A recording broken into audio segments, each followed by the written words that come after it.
මේකේ රෝග ලක්ෂණ කිසිම දෙයක් පෙන්වන්නේ නැහැ. මමත් බබා හම්බ වෙන්න කලින් දෙපාරක් හොස්පිටල් එකේ මරණ ගැන කතා කරොත් තුන්වෙනි හතරවෙනි ස්ථානයේ අත්දැකීමට මුහුණ දුන්න අම්මා කෙනෙක් නිසා. මගේ පුංචි බබාටත් මේ දේෙන් පොඩි අවධානමක් තිබුණා. හලෝ මම අද කතා කරන්නේ ගර්භණී කාලයේදී අපිට ඇතිවෙන්න පුළුවන් අතිරුධිර පීඩනය ගැන. පෞද්ගලිකව මේ රෝගයට මාත් මුහුණ දුන්නා. ඒ නිසා මගේ අත්දැකීම සහ මම හොයාගත්ත කරුණු ඔයගොල්ලොත් එක්ක බෙදා ගන්න කියලා මම හිතුවා. ගර්භණී මව්වරුන්ගෙන් සාමාන්‍යයෙන් 5-10ක් අතර ප්‍රමාණයකට මේ රෝගී තත්ත්වය ඇති වෙනවා කියලා තමයි කියන්නේ.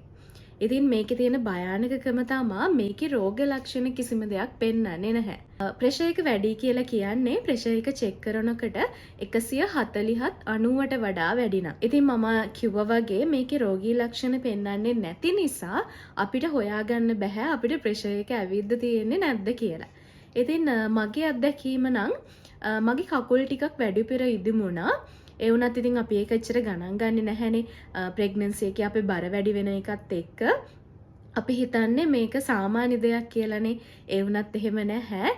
ඒ ප්‍රෙෂර් එකට තමයි මේ කකුල් එහෙම ටිකක් වැඩිපුර ඉදිමෙන්නේ. ඉතින් ඔයාලගෙත් කකුල් එහෙම ටිකක් වැඩිපුර ඉදිමිලා තියෙනවා කියලා ඔයගොල්ලන්ට තේරෙනවා නම් ප්‍රෙෂර් චෙක් කරගන්න එක හොඳයි කියලා තමයි මං හිතන්නේ. මේකේ රෝග ලක්ෂණ පෙන්නුවේ නැති වුණත් ප්‍රෙෂර් එක වැඩි වෙලා තියෙද්දි ડોක්ටර් මගෙන් ඇහුවා ඔළුව කැක්කුමක් එනවද, ඇස් බොඳ වෙලා පේනවද, බඩේ දකුණු පැත්තේ වේදනාවක් එනවද එහෙම කියලා. ඉතින් ඒ වගේ ලක්ෂණ එනවා කියලා කියන්නේ ප්‍රෙෂර් එක වැඩි කියන එක. ඉතින් ඒ වගේ ලක්ෂණ ඔයාලටත් තියෙනවා නම් ඉක්මනින්ම වෛද්‍යවරයෙක් හම්බ වෙන්න.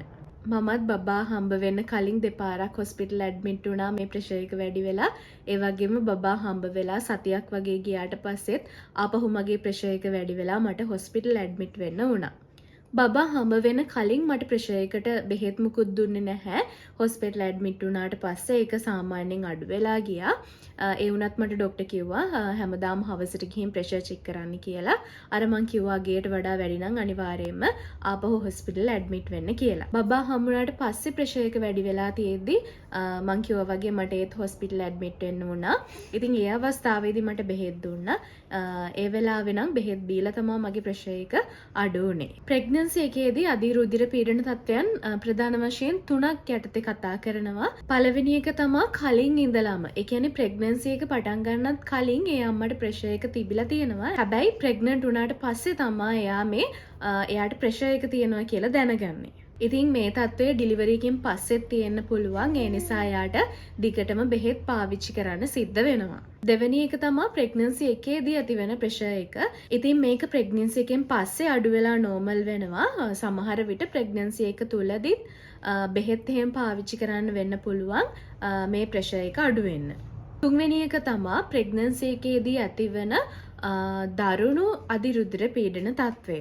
මේක චෙක් කරන්න අපේ යූරින් එහෙම ටෙස්ට් කරනවා, බ්ලඩ් ටෙස්ට් වගේක් කරනවා. ඉතින් මටත් සිද්ධ වුණා යූරින් ටෙස්ට් කරන්න, බ්ලඩ් ටෙස්ට් කරන්න. යූරින් වල ප්‍රෝටීන් තියනවාද කියලා තමයි මේ අවස්ථාවේදී බලන්නේ. ප්‍රෙෂර් එක වැඩි වෙන්න හේතු ගැන කතා කරොත් සාමාන්‍යයෙන් අවුරුදු 20ට අඩු අම්මලා ඉන්නවා නම් එහෙම නැත්නම් අවුරුදු 40ට වැඩි අම්මලා ඉන්නවා නම් මේකේ අවදානමක් තියෙනවා කියලා කියනවා. ඒ වගේම මහත නිසා, ස්ථූල තත්ත්වය නිසා ප්‍රෙෂර් එක ඇති වෙන්න පුළුවන්. ඒත් එක්කම දියවැඩියා තත්ත්වයක් වගේ රෝගී තියෙනවා නම් ඒ අයටත් ප්‍රෙෂර් ඇති වෙන්න පුළුවන් කියලා කියනවා. ඒ වගේම නියුන් බබාලා හම්බ වෙන්න ඉන්න අම්මලටත් මේ ප්‍රෙෂර් එක එන්න පුළුවන් කියලා කියනවා. මේ විදිහට ප්‍රෙෂර් එක වැඩි වෙන එක එච්චර ගණන් ගන්නේ නැති වුණාට මේක හරිම භයානක තත්ත්වයක්. මම කලින් කිව්වා වගේ මොකද මේකේ කිසිම රෝගී ලක්ෂණයක් සමහර විට අපිට පෙන්වන්නේ නැති වෙන්න පුළුවන්. ඉතින් ලංකාවේ අම්මලාගේ මරණ ගැන කතා කරොත් තුන්වෙනි හතරවෙනි ස්ථානය වගේ ගන්නවා කියලා කියනවා මේ ප්‍රෙෂර් එක වැඩි වෙන එක. ඉතින් ප්‍රෙෂර් එක වැඩි වුණාම ඔයාට වගේම ඔයාගේ පුංචි බබාටත් හානියක් වෙන්න පුළුවන් ජීවිතවලට. ඒ නිසා අනිවාර්යයෙන්ම ප්‍රෙෂර් එක වැඩි නම් ඕගොල්ලෝ ડોක්ටර් කෙනෙක් හම්බ වෙලා ඒ ડોක්ටර් දෙන උපදෙස් පිළිපදින්න බෙහෙත් දුන්නොත් අනිවාර්යයෙන් මේවා පාවිච්චි කරන්න. ප්‍රෙෂර් එක තියෙන අම්මා කෙනෙක්ගේ වැදෑම හරියට වර්ධනය වෙන්නේ නැහැ. මොකද වැදෑම තුල තියෙන රුධිර වාහිනී හරියට විස්තරණය වෙන්නේ නැති නිසා. එතකොට වැදෑමෙන් නිපදවන රසායනික හින්දා රුධිර වාහිනී ඇකිලෙනවා. ඒ වගේම මේක වකුගඩු වලට බලපානවා, අක්මාවට බලපාන්නත් පුළුවන්. අක්මාවෙන් එන්සයිම නිපදවීම අඩුවෙන නිසා රුධිර පට්ටිකා අඩුවෙන්න පුළුවන්. ඒ විතරක් නෙමේ මේ තත්ත්වය මොළයට පවා හානිදායක වෙන්න පුළුවන් බලපෑම් ඇති කරන්න පුළුවන්. ඒකයි අර අපෙන් අහන්නේ හිස රදේ ඇති වෙනවද, ඇස් බොඳ වෙලා පේනවද, අපි බලන දේවල් අර ඩබල් වෙලා පේනවද එහෙම කියලා. ඒ වගේම රුධිර වාහිනිය වලින් පිටත තරල නිපදවෙන නිසා තමයි ඉදිමූ මෙහෙම ඇති වෙන්නේ. ගොඩක්ම කකුල් වලලු කර අත් මුහුණ එහෙම ටිකක් වැඩිපුර ඉදිමෙනවා. ඉතින් මේ රෝගී තත්ත්වය අනිවාර්යයෙන්ම පාලනය කරන්න පුළුවන්. මේකට බෙහෙත් තියෙනවා. ඒ හින්දා ඔයාගේ වගේම ඔයාගේ පුංචි පැටියගේ ජීවිතය ආරක්ෂා කරගන්නත් අධිරුධිර පීඩන තත්ත්වයක් ඇති වුණොත් අනිවාර්යයෙන්ම වෛද්‍ය ප්‍රතිකාරවලට යොමු වෙන්න. ඔයාට බෙහෙත් පාවිච්චි කරන්න දුන්නොත් හරි විදියට ඒ බෙහෙත් ටික ගන්න. ඒ වගේම සැරින් සැරේ ප්‍රෙෂර් එක චෙක් කරන්න, යූරින් එහෙම චෙක් කරන්න ડોක්ටර්ස්ලා කියයි. ඒ දේවලුත් හරි විදිහට කරන්න.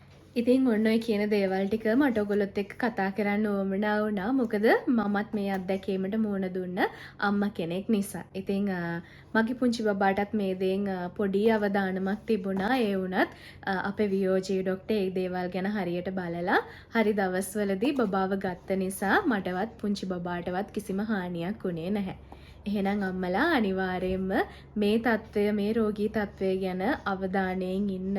ඔයගොල්ලන්ට මේක පාලනය කරගන්න පුළුවන් අනිවාර්යයෙන්ම. ඒ නිසා මේ ගැන අවධානයෙන් ඉන්න. බය වෙන්න එපා කිසිම දෙයකට. ඕනතරම් ડોක්ටර්ස්ලා ගාව මේකට බෙහෙත් තියෙනවා. ඒ නිසා ඔයාටවත් ඔයාගේ පුංචි පැටියටවත් කිසිම කරදරයක් වෙන්නේ නැහැ. මේ රෝගී තත්ත්වය නිසා හරි විදිහට බෙහෙත් පාවිච්චි කරලා වෛද්‍ය උපදෙස් පිළිපැද්දොත්. එහෙනම් ආයෙමත් දවසක අලුත් වීඩියෝ එකකින් හම්බ වෙනවා. ගොඩාක් ස්තුතියි වීඩියෝ එක බලුවට. සුබ දවසක්.